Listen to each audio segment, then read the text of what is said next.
Merhaba sevgili izleyenler, Kıbrıs'ın Sesi TV 2020 ekranlarında Sağlık ve Yaşam programında sizlerle birlikteyiz. Her zaman olduğu gibi tabii ki güzel, sağlıklı, huzurlu gün dilekleriyle programımıza başlayalım.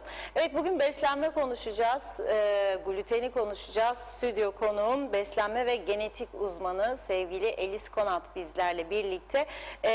Merak ettiğiniz soruları sizler de tabii ki Facebook üzerinden bize iletebilirsiniz diyerek hemen başlamak istiyorum. Elis'cim hoş geldin. Merhaba, hoş bulduk. Nasılsın? İyiyim, teşekkürler. Siz nasılsınız? Ben deyim. Arayı biraz açtık tabii, yaz Evet. girdi değil mi? Olur öyle. Öncelikle şunu söyleyeyim tabii ki. Hani biz bayanlar da erkekler de işte bir kuaföre gittiğimizde önce kuaförün saçına bakarız. İşte cilt bakımı yapacaksam ben de öyle. Önce karşımdakinin cildine bakarım. Öyle bir yaşam tarzın ve duruşun var ki bir beslenme uzmanı olarak hani hem evet eminim ki diyorsun danışanlarına şunu yapın diye, aynı zamanda kendin de yapıyorsun. Hem sporda hayatının içinde çok beğenerek takip ediyorum seni. Ha, böyle insanı heveslendiriyor da paylaşımların, açıkçası. Ne yalan söyleyeyim, benim gibi çok bayan vardır böyle, değil mi? Doğru, yani ben her ne kadar da birinin işte bilgisini vesaire görünüşten ölçmeye konusunda zaten hemfikiriz o konuda, o şekilde düşünmesem de söylediklerimi yapabilmek, o tarz bir hayat sürebilmek benim de hoşuma gidiyor açıkçası. Çünkü danışanlarımla bir şey söylerken en azından böyle ikiyüzlü gibi hissediyorum. Aynen, geldiklerinde nasıl olmak istediklerini karşılarında da görüyorlar aynı zamanda. Çünkü her zaman söyleniyor, hani sadece diyetle, sadece beslenmeye dikkat etmekle olmuyor. Hayatımızın bir köşesine sporu, egzersizi de koymamız lazım. O yüzden o bütünlüğü çok güzel yaşıyorsun ve yaşatıyorsun. O yüzden seni ayrıca tebrik etmek istiyorum diyerek hemen başlayalım. Glutenli mi besleneceğiz, glutensiz mi? Çok fazla böyle bilgiler var.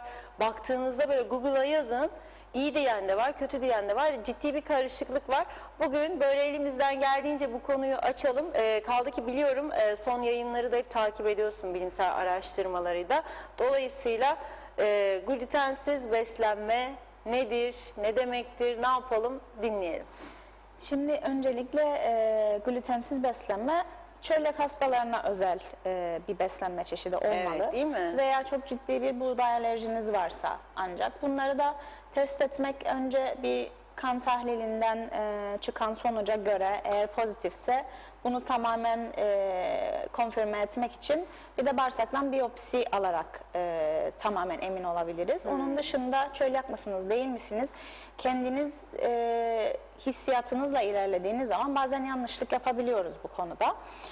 Ayrıyeten genel olarak popülasyonun %1,5'undan fazlası çölyak hastası değil. Yani maksimum %1,5 oranında çölyak hastası var. Evet. Aynen. O yüzden çok da olası bir durum değil aslında.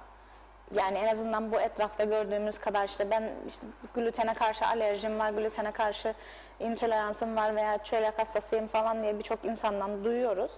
Bu çok da doğru değil. Bunu test etmemiz gerekir, emin olmamız gerekir. Çünkü glutensiz beslenmek gerçekten çok sıkıntılı bir beslenme tarzı, çok kısıtlayıcı.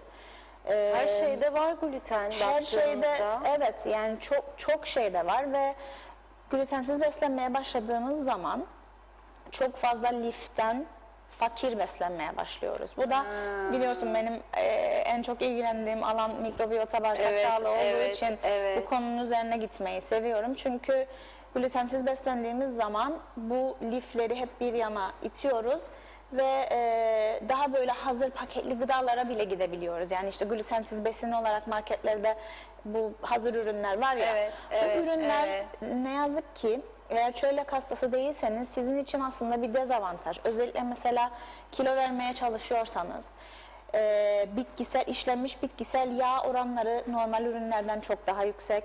Şeker oranları çok daha yüksek. O yüzden bu ürünleri almaya başladığımız zaman, beslenmemize koymaya başladığımız zaman tükettiğimiz kalori miktarını bile artırıyoruz. Bu kendi başına bir dezavantaj. Onun dışında araştırmalara baktığımız zaman araştırmalarda eğer çölyak hastası değilseniz bize glutensiz beslenmenin sunduğu herhangi bir sağlık avantajı yok. Hiçbir şekilde yok. Hatta dezavantajı var. Dezavantajlardan biri işte bağırsak sağlığımız, lifin azlığı.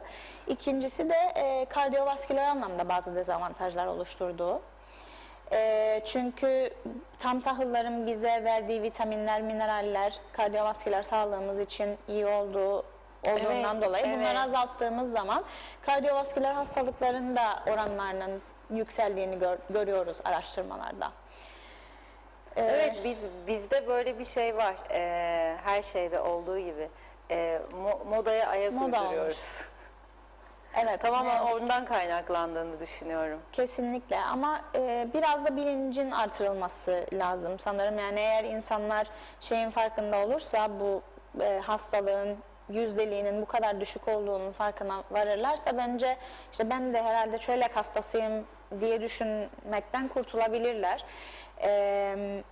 Şimdi gerçekten bazı kişilerde belirli intoleranslar olabilir, evet, veya buğdaylı, unlu vesaire ürünler yedikleri zaman bunu daha çok hissedebilirler. Ama bunun nedeni genel olarak altta yatan sebep olarak disbiyozis, yani mikrobiyotamızda, bağırsağımızda olan dengesizlik. İyi bakteriler birçok sebepten dolayı azalabiliyor. Mesela kullandığımız antibiyotiklerden dolayı, değil mi? Stres, uykusuzluk, başka kullandığımız kronik ilaçlar, egzersiz yapmamak vesaire, bunların hepsi giderek mikrobiyotamızın dengesini bozuyor ve disbiyozis oluyor. Yani iyi bakteriler kötü bakterilerden daha az hale geliyor ve bağırsaklarımız ve sindirim sistemimiz artık lifli gıdaları özellikle çok daha zor sindirebilmeye başlıyor. Bu da işte bazı insanların işte acaba glutene karşı hassasiyetim mi var, çölyakım mı var diye düşünmelerine sebep olabiliyor. Çünkü bu lifli gıdalar, özellikle FODMAP diyetini sormuştun sen programdan önce. Şimdi FODMAP'lar tam tahıllarda fermente edilen ve sindirilemeyen, bağırsakların son noktasına kadar gidip de orada bakteriler tarafından fermente edilebilen bir çeşit lif. Evet.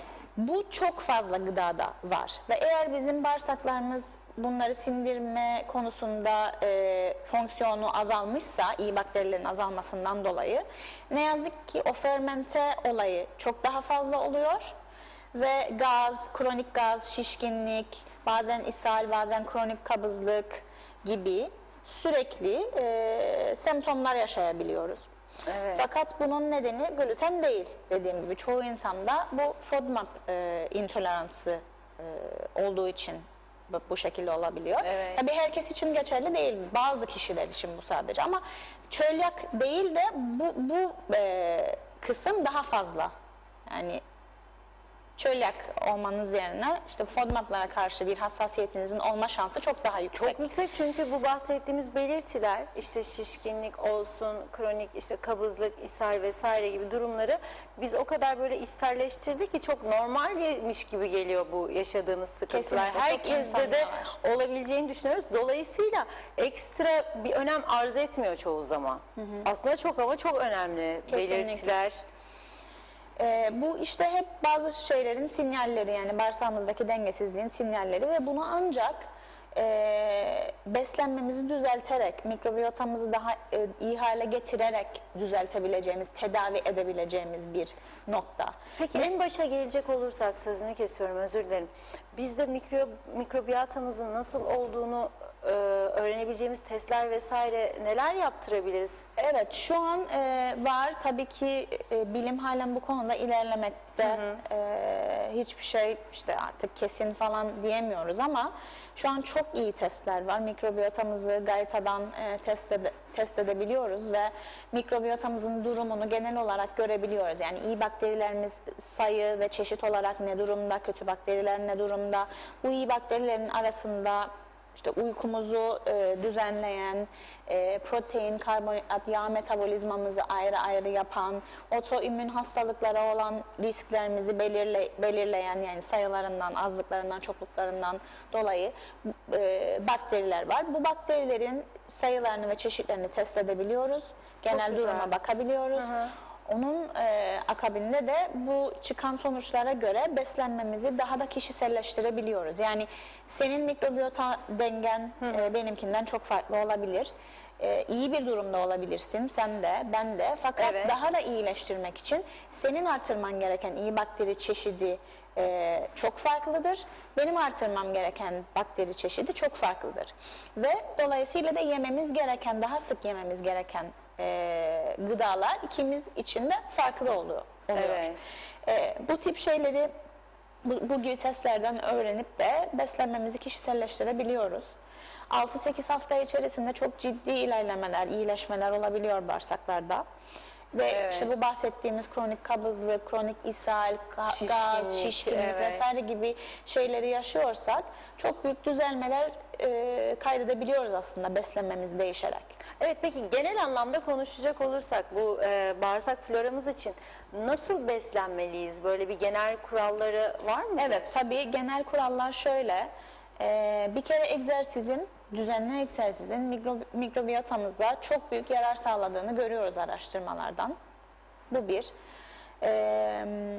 Düzenli bir uyku kesinlikle, yani geç saate kadar ekrana bakmamak, işte böyle 11-11.30 gibi belki uykuya dalıp her gün aynı saatte yatıp her gün aynı saatte kalkmak çok önemli.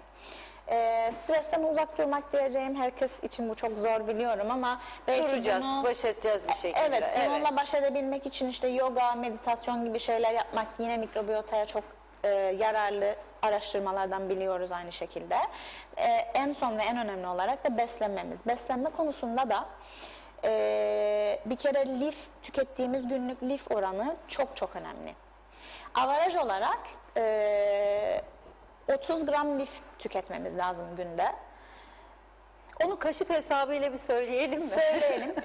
Ben de şaşırıyorum. Yalnız popülasyonun geneline baktığımız zaman 15 gramı zor buluyoruz. Öyle mi? Evet, yani tabii araştırmalar Kıbrıs'ta veya Türkiye'de çok fazla değil ama yurt dışına maalesef, baktığımız zaman Avrupa'da, Amerika'da avarajlar bu şekilde. Bizim de çok daha fazla değildir diye düşünüyorum.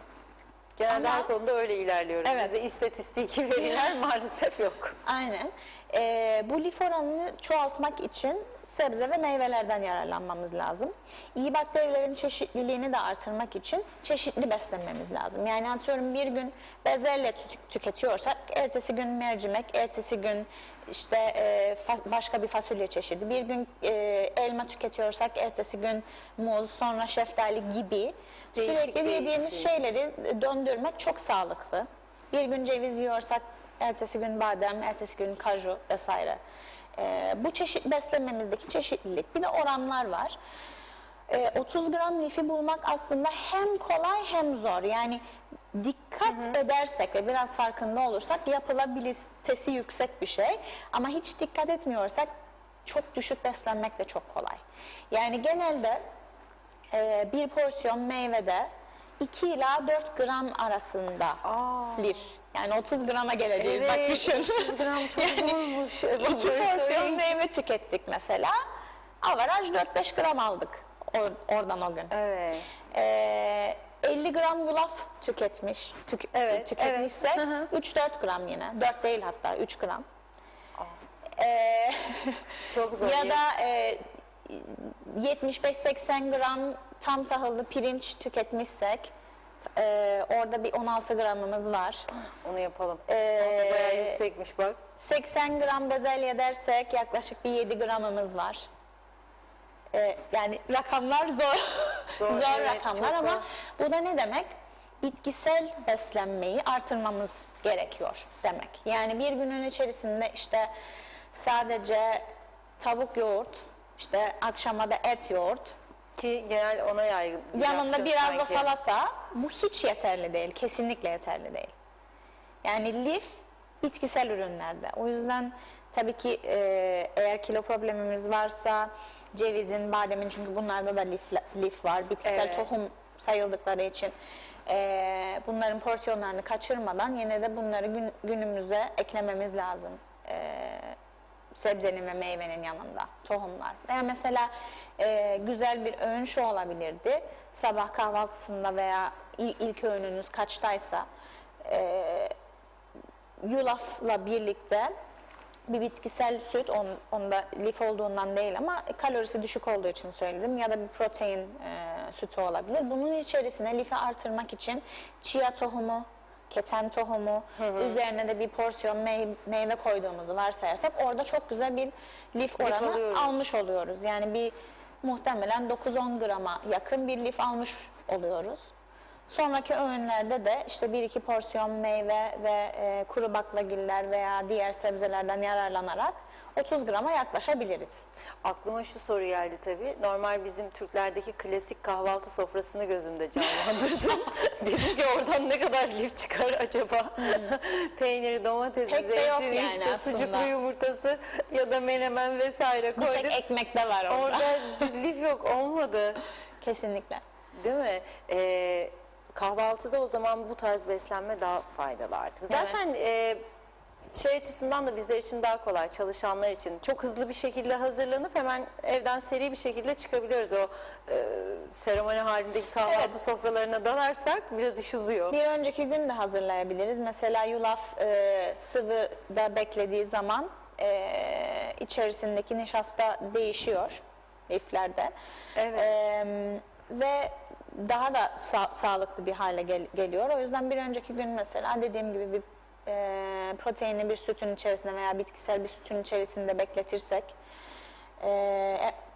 yine chia tohumu ve keten tohumunu da birlikte kapatıp bekletirsek, ertesi gününde tüketirken üzerine meyvemizi dilimlersek mesela, Oh, çok güzel. bir öğün olabilir. Gayet de enerjik hissedeceğiz kendimizi o besinlerden sonra. Mesajlar var, aktarayım, öyle devam edelim. Cengiz Refikoğulları iyi yayınlar dilemiş. İzzet Kahraman da teşekkür ediyoruz. Emine Özatilla iyi yayınlar. Fundacığım, konuğunuza da güzel söyleşiler, sevgiyle kalın. Sizler de efendim. Nazime Nalbant, günaydın, iyi yayınlar. Londra'dan aileme, sevdiklerime selamlar, sevgiler diliyorum. Konuğunuz Elis Hanım'ı izliyorum. Verdiği bilgiler için teşekkür ederim. İyi günler, başarılarınızın devamını dilerim yazmış Nazime Hanım. Ve ekliyor, Nazime Hanım diyor ki, bizim sabah kahvaltımız çok zengindir, bilirsiniz, seviliyorsunuz. Aynen, sizler de öyle. Babacığım da bizleri izliyor. İyi yayınlar dilemiş. Çok çok teşekkür ediyoruz. Evet, şimdi bir de yediğimiz besinlerin tabii ki nasıl piştiği de çok büyük önem arz ediyor. Bir kısım var, sadece haşlanmış ve çiğ olarak besinlerini tüketiyorlar. Vücuda daha fazla yarar sağladığı için. Bu anlamda tabii bizim böyle bir klasik yemek yapma şeklimiz var. İşte soğanı kavururuz, o trans yağ dönüştü derler. Dolayısıyla işte yediğin kabak, hani hangi yemek olursa olsun, hani ondan aldığın fayda bir tık düşüyor. Hani genel olarak böyle bir ağız tadımızı artık değiştirmemiz gerektiği söyleniyor. Bununla ilgili senin değerlendirmelerini merak ediyorum. Yani kişisel görüşüm, bir de araştırmalardan baktığımız zaman tabii ki çok fazla, çok yüksek ısıda ya da çok uzun süre sebzeleri pişirdiğimiz zaman tabii ki vitamin, mineral kaybı oluyor. Lif çok fazla kaybolmuyor, o konuda şanslıyız ama vitamin, mineraller kaybolduğu için o pişme süresini azaltmak aslında iyi bir şey. Hatta ben Asya mutfağını bu konuda çok seviyorum, beğeniyorum ve onların gerçekten mikrobiyotaları çok sağlıklı. Sebeplerden biri de çoğu şeyi çok kısa süre pişirmeleri. Evet, yüksek ısıda fakat kısa sürede. O yüzden mesela gördüğümüz zaman sebzelerin hepsinin rengi vesaire çok canlı. Evet. Ve daha sert kalıyorlar. Evet. Bu bence daha sağlıklı. Buharda pişirmek en sağlıklı yöntemlerden biri. Buharda değilse olabileceği kadar az suda, çünkü ne kadar fazla suda mesela brokoliyi kaynatıyoruz diyelim. Evet. Ne kadar fazla su koyarsanız o kadar fazla mineral ve vitamin kaybı olur. Aynı şey. O yüzden hem süreyi kısıtlı tutmamız lazım, hem de su kullanıyorsak eğer sunun miktarını azaltmamız lazım, ama daha da iyisi dediğim gibi buharda pişirmek. Kızartma tabii ki dediğin gibi, yani o soğan mesela çok yararlı bir şey. İçerisinde çok aşırı faydalı vitamin ve mineraller var, ama kızarttığımız zaman bunların hiçbiri kalmıyor tabii ki. Onlara dikkat etmemiz lazım bence de. Ben de böyle merak edip bir tarif denedim. Tabii şimdi yemekleri yaparken ilk soğanı hep kavuruyoruz. Nasıl Evet. yapacağız yani, o soğanı nerede kavuracağız? Tarifte yarım su bardağından biraz daha su vardı. Suda haşlama mantığıyla aslında yemeği yapıyorsun. Azıcık suyla. Piştikten sonra zeytinyağını, tuzunu koyuyorsun üzerine. Biraz tabii yemeğin tadı alıştığımızdan çok farklı oluyor. Biraz salatayla yemek arası bir şey gibi. Ama gerçekten yenilemeyecek türden de değil. Gayet lezzetli tariflerde var bu anlamda uygulanabilir. Dediğim gibi damak tadımızın biraz değişmesi Değişmesi gerek lazım. o konuda. Değişmesi lazım. Kahvaltı demişken es geçmeyelim sevgili Elis. Çünkü bu da yine çok tartışılan konulardan bir tanesi. Diyorlar ya, sabahları kral, öğlen normal insan, akşam fakir gibi. Fakir gibi mesela. İşte böyle biraz uydurdum şimdi ama bu tarz bir söz vardı. Hani sabah kahvaltısı çok önemli, çok böyle acayip yememiz lazım. Güne başlıyoruz çünkü. Dolayısıyla kahvaltısız kesinlikle olmaz gibi bir görüş de var. Ama diğer taraftan son yıllarda artık bakıyoruz ki bu kavram biraz değişti.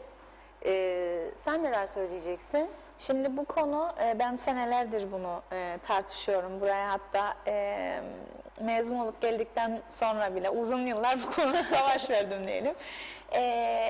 Şöyle bir şey var, bu çok kişisel bir şey. Yani senin için kahvaltı etmek genel beslenme tarzın için veya hedeflerine göre iyi bir şey olabilir. Evet. Başkası için hiç fark etmeyebilir. Sağlık açısından baktığımızda, araştırmalara baktığımızda biraz karışık sonuçlar ama bunları değerlendirebilmek lazım. Yani şöyle, kahvaltı yapmanın aslında sağlık açısından çok da bir avantajı yok. Dezavantajı da yok. Hele metabolizma konusunda o hiç yok kesinlikle. Yani işte daha sık öğün tüketip kahvaltıyla başlamak kesinlikle metabolizmamızı hızlandırmaz. Kahvaltı yapmayan bir kişiye göre veya atıyorum günde 6 öğün beslenenle günde 2 öğün beslenen kişi arasında metabolik açıdan, hız açısından hiçbir fark yok. Ama bazı araştırmalar şöyle gösteriyor. Kahvaltı yapan kişilerin Evet. genel olarak daha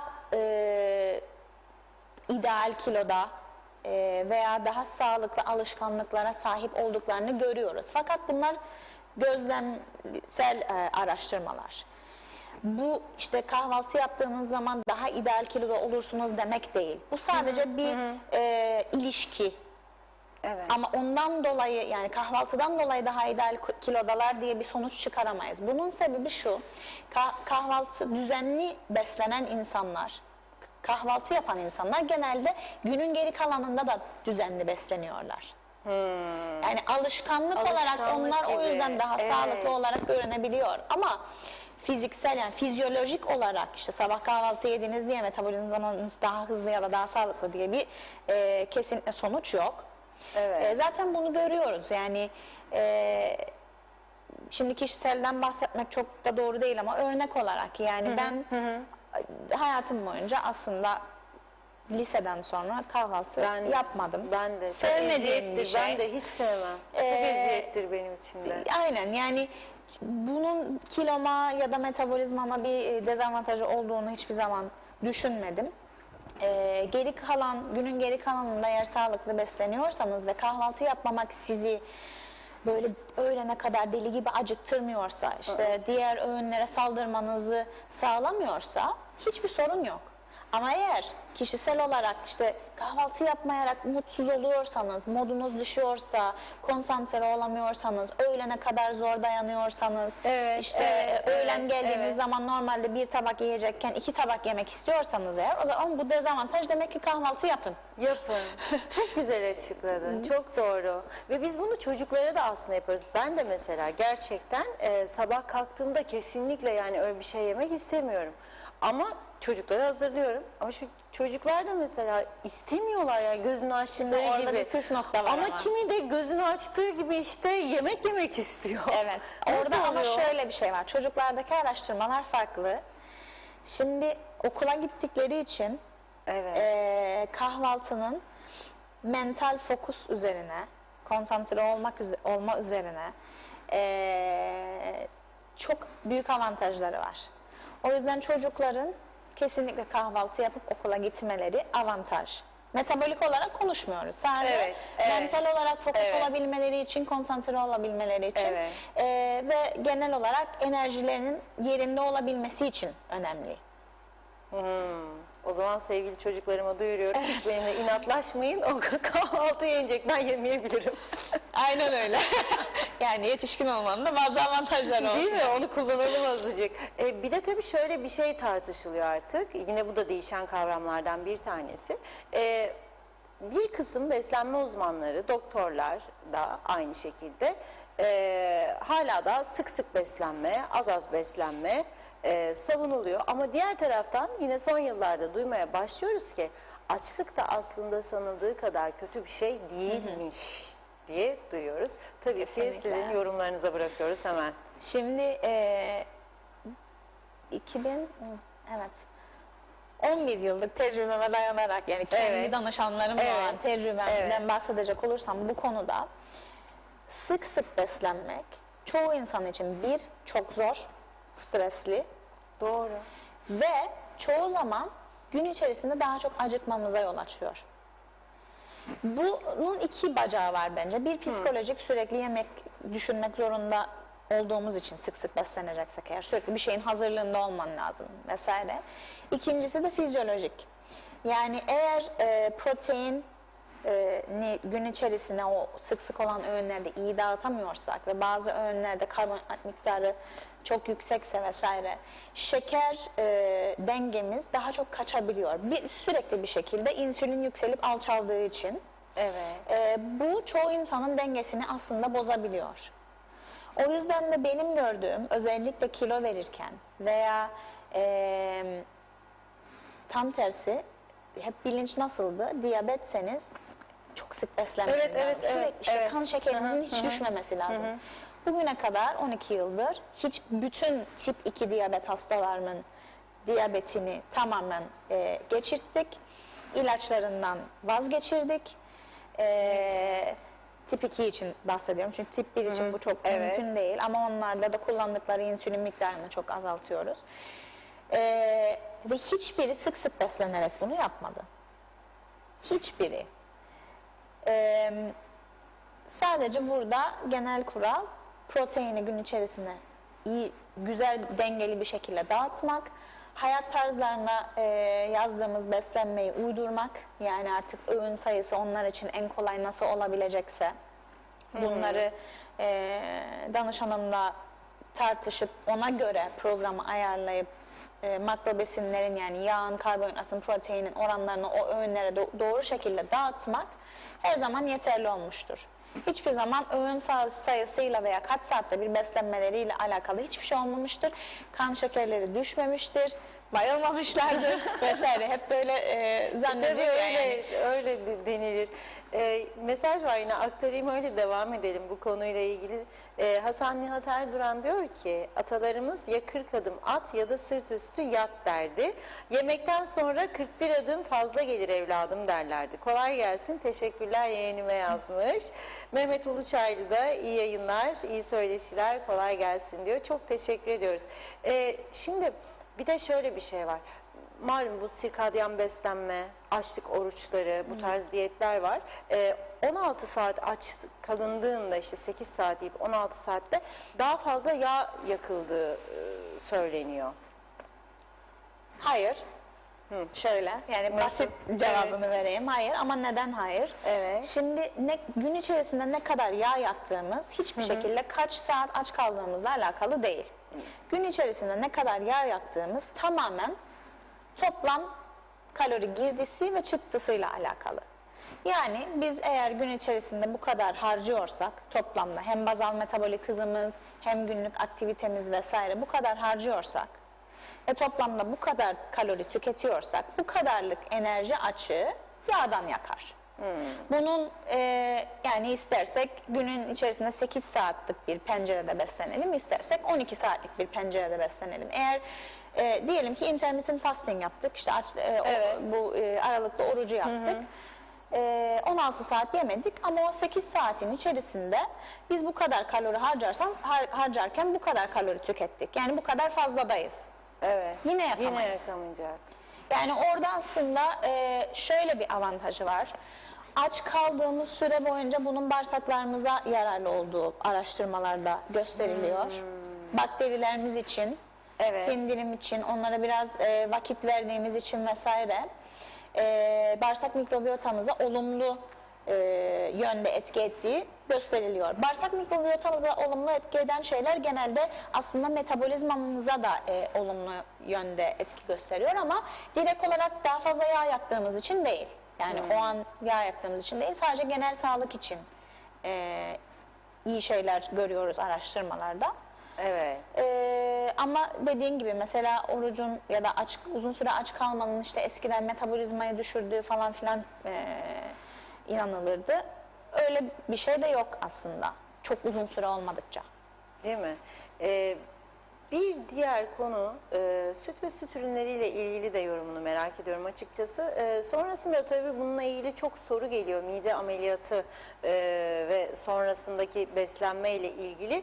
Sonra da ona geçelim. Yavaş yavaş süremizi dolduracağız zaten gibi gözüküyor, bakalım. Evet. Şimdi ilk önce Süt ve süt ürünlerinden başlayalım o zaman. Süt ve süt ürünleri gereksiz bir yere bence linç ediliyor daha fazla. Ben şeyleri tartışmıyorum. Çevresel etkileri, işte hayvanların. Evet, evet. Bunlar Anladım. farklı bir konular. Onu sabaha kadar tartışabiliriz zaten. İyi mi değil mi diye. Ama sağlık olarak baktığımızda kesinlikle inflamatuar bir durumları yok. Hatta Evet. araştırmalar tam tersine süt ürünlerinin anti-inflamatuar olduklarını gösteriyor. Özellikle çocuklarda protein miktarını gün içerisinde protein ve kalsiyum miktarına yaklaşmaları için, gerekli olan miktarlara yaklaşmaları için kesinlikle pratik ve kullanışlı besinler. Bizim için aynı şekilde, yani eğer seviyorsak kesinlikle kısıtlamamıza gerek yok. Çok aşırı tüketmedikten sonra. Çünkü bazı insanlarda bağırsaklarda hassasiyet olabiliyor. Belki laktoza, bazen de inek sütü ürünlerine. Eğer böyle bir durumunuz varsa kesinlikle azaltmak avantajlı olur. Ama eğer böyle bir durumunuz yoksa, işte inflamatuar oldukları için ya da işte bir şekilde zararlı oldukları için uzak durmamıza gerek yok. Evet, bir de tabii mide ameliyatı yine çok moda oldu sanki. İnsanlar, her şeyde söylüyorum aslında bunu ama bizler yapımız gereği midir nedir? Hani bir an önce bir şeylerin olmasını istiyoruz ya. Ya da böyle kaçıyoruz, üşeniyoruz. Hemen böyle mide ameliyatı olalım, istediğimizi de yiyelim gibi bir mantıkla çok da güzel, hızlı bir şekilde zayıflayalım deyip doktorun kapısını çalıyoruz. Hatta ve hatta bunu doktor arkadaşlarımızdan da ben bizzat dinledim. Belli bir sınırı varmış galiba kilo için.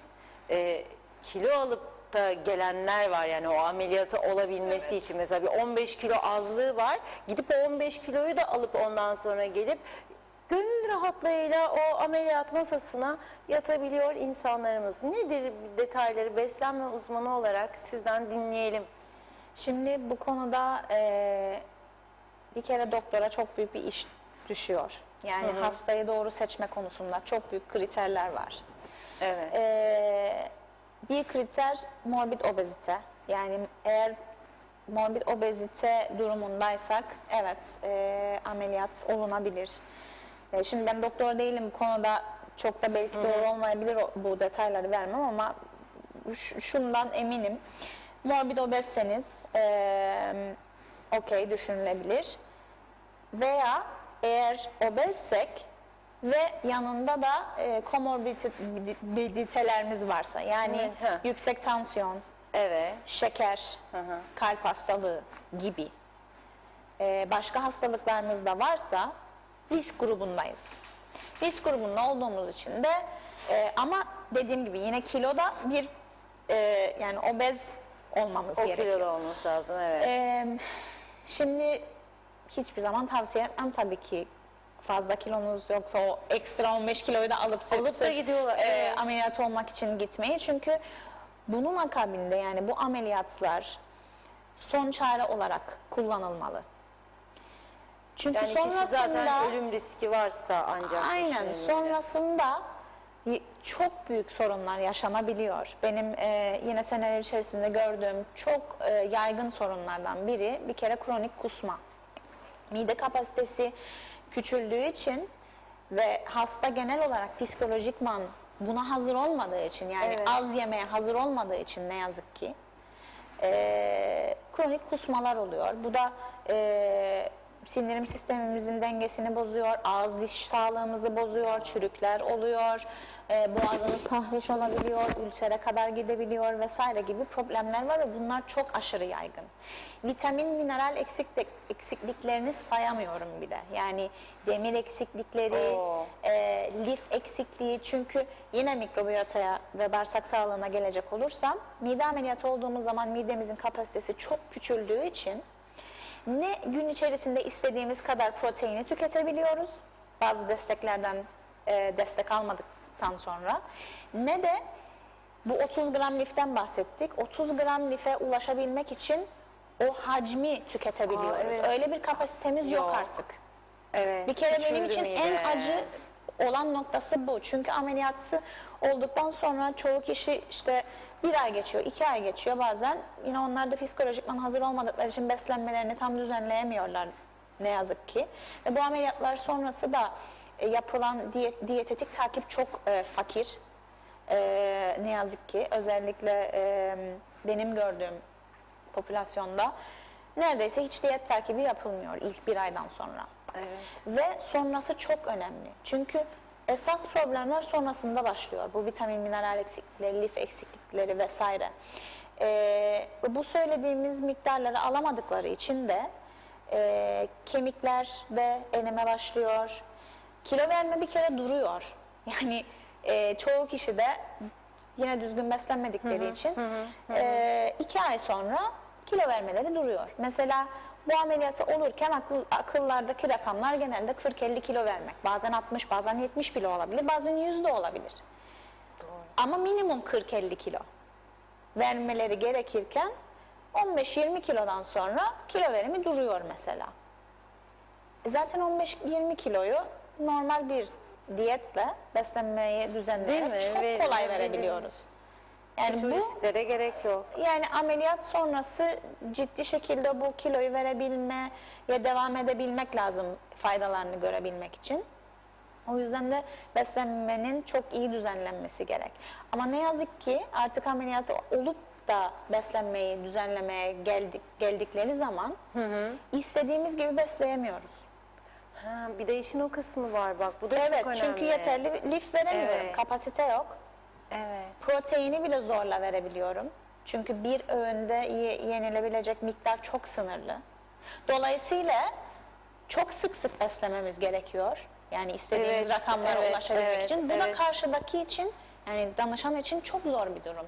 Çünkü çok düzenli olman gerekiyor artık. Ameliyattan sonra bitti. Yani sen 2,5-3 saatte bir beslenmen gerek.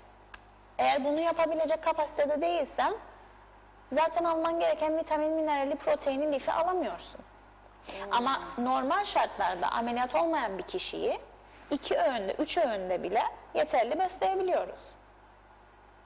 Mesela Değil bu mi? tip dezavantajlar Evet, var. bu kısmını hiç düşünmemiştim. Ee, Evet.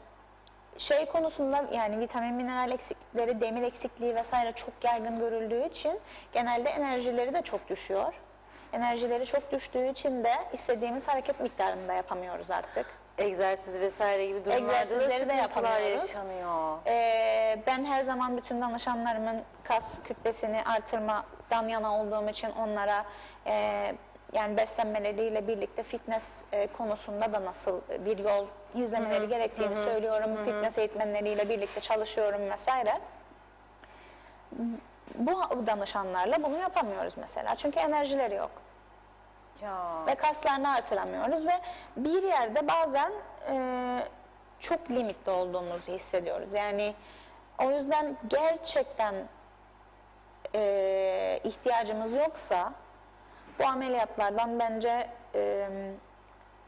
yani uzak durmalıyız. Kaçınmalıyız. Kaçınmalıyız Kesinlikle, demek kesinlikle. istiyorum. Doktorla çok iyi konuşmalıyız. Yani avantajlarını, dezavantajlarını, gerçekten benim için gerekli mi değil mi ondan önce ne yapabilirim, ne yapmam gerekir, psikolojikman kendimi nasıl hazırlayabilirim, beslenmem uzun sürede nasıl olması gerekir diye bunların hepsinin konuşulması gerek. Benim gördüğüm genelde bunlar hep es geçiliyor, direkt ameliyata geçiyoruz Biz kolaycıyız. ve sonrasında anlıyoruz bazı Değil şeyleri. mi? Değil mi? Evet, tabii böyle süreklilikten bahsetmişken programı kapatmadan onu da söylemek istiyorum. Bir kural var, bunu unutma diyorsunuz. Benim de çok hoşuma gitti gerçekten. 21 günde alışkanlık, 90 günde hayat tarzına getirebiliriz bu beslenme konusuna. Değil ki öyle ameliyatlar, mide botoksları hemen bir şey yapalım. Bunu bir denemek lazım gerçekten. 21 Kesinlikle. gün sonrasında 90 gün tamam Hayat artık. tarzı. Yani 90 gün bir şeyi sürekli bir şekilde yaptıktan sonra aslında o bizim bir parçamız oluyor. Ne kadar kolay bunu yapabildiğimizi gördüğümüz zaman da daha çok motive oluyoruz ve yapmaya devam ediyoruz. O zaman şunu da biliyorsunuzdur. Şimdi 21 günü deneyeceğiz ama ilk kaç günü sıkıntılı oluyor? İlk 3-5 gün acı değiştirmeye çekecek miyiz? çalıştığımız alışkanlığa bağlı ama Doğru. genelde bence çoğunlukla ilk 1-2 hafta en sıkıntılı. Ondan sonrası eğer kafamıza koymuşsak sanki daha kolay geçiyor. Evet, şimdi 2 tane soru var. Çok zor ama bence. Hemen aktarayım. Hasan Nihat Erduran diyor ki karayollarında 75 kilogram bir eleman 40 derece ortamda 155 derece asfalt sererse yaklaşık günlük kalori ihtiyacı nedir acaba? Tekrar edeyim mi? Kaç saatte? 40 derecede 155 derece asfalt karayollarında kaç saatini söylemiyorum. 8 saat diyelim ya da 6 saat civarında. Günlük bir çalışma olarak düşünelim. Ortalama bir kalori. Hasan Bey. Şimdi eğer ideal kiloda olduğunu varsayarsak Evet. genel olarak muhtemelen 3500 kalori ideal olur onun için gün içerisinde. Evet, bir sorusu daha var. Yine diyor ki 75 kilogram bir insan bir saatte aldığı alkolün parantez içinde bir duble rakının demiş 50 promil. Kaç promilini yakar atar teşekkürler. 75 kilo insan bir saatte aldığı alkolün. Bu tamamen bizim bu P450 dediğimiz alkolü detoks yapan sistemimize bağlı. Genetik, yaş, Yaşta. cinsiyet, ne kadar su içtiğimiz hepsi etkili bu konuda. O yüzden bu sorunun cevabı öyle kolay bir cevap değil ama bunlara çok bağlı. Yani 20-25 yaşındaki bir kişinin bu P450 sisteminin ne kadar sağlıklı nasıl çalıştığıyla 45 yaşında 50 yaşında birinin arasında dağlar kadar fark var. Ya. O yüzden bazı kişiler daha hızlı, bazı kişiler daha yavaş atabilecektir onu. Evet Hasan Bey, bence sorunuzun çok güzel, çok açıklayıcı yanıtı geldi. Gerçekten hepimiz için yaş dediğiniz gibi farklı kriterlere bağlı. Mehmet İnancı da iyi yayınlar dilemiş. Çok çok çok teşekkür ediyoruz mesajlarınız için. Evet, programın sonuna geldik. Böyle izleyicilerimiz için son böyle akılda kalan bir mesaj alalım. Sonrasında yine başka programlarda da birlikte olacak, daha konuşacak çok konumuz var sizinle. Aynen. Teşekkürler. Bugünün özetini çıkaracak olursak bence en güzel mesajlar yeterli lif tüketimine kesinlikle daha çok dikkat edelim. Buna dikkat edersek eğer gerçekten büyük yani sağlık konusunda büyük adımlar atmış oluruz. Hem bağırsak mikrobiyotamız için hem de genel sağlığımız için. Evet. Yeterli su içelim. Kesinlikle düzenli egzersiz yapalım. Ve eğer fazla kilomuz varsa bunu vermeye çalışalım. Hem egzersizle hem de tükettiğimiz kalori miktarıyla.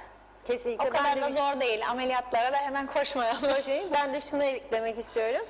Sevgili Eliz'in bahsettiği bu beslenme spor yapamıyorsanız bile bence hayatınızda bir kere kendinize fırsat tanıyın ve 21 günü deneyin mutlaka. Sonrasında da 90 gün. Bakalım hayatımız nasıl değişecek. Çok çok çok teşekkür ediyorum. Ayağına sağlık Elizciğim. teşekkür ederim. Yine görüşmek üzere diyelim.